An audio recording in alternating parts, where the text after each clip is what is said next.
喺國內嗰陣，曾經有一位拜佛極之虔誠嘅教授嘅拜訪，點知佢一見面就直截了當同師尊講土地公係唔信得過嘅。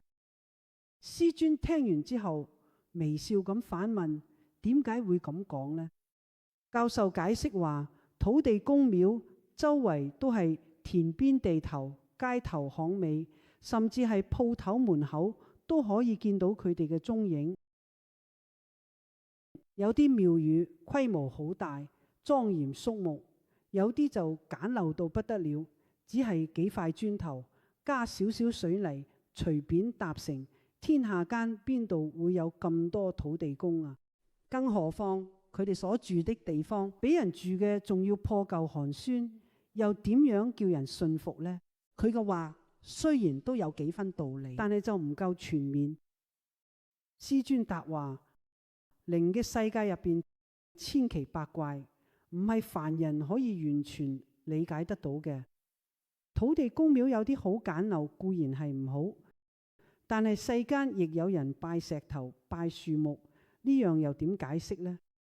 教授聽完之後好困惑咁問：呢樣又應該點樣說明呢？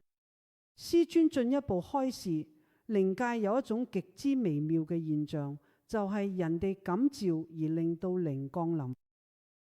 石頭本身係冇靈嘅，係人先去供奉禮拜，日子內嘅靈氣就會聚集而產生。樹木原本都係冇靈嘅，係人先去拜樹木，樹木先至會變得有靈氣。土地公都係一樣，正正因為眾生先去供奉，感召到佢嘅靈降臨。同樣道理，人哋拜佛菩薩都係透過感召嘅力量，先至令到佛菩薩降臨。廟宇雖然有大有細，有莊嚴同簡陋之分，但係感召嘅道理始終係唔變嘅。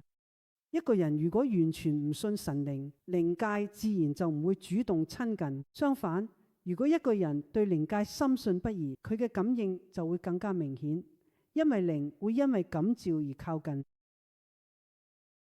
師尊又講，靈界嘅靈有高低之分，靈力亦都有強弱之別。土地公屬於比較親近人間嘅靈，佢哋喺廟宇多數都係簡樸簡單。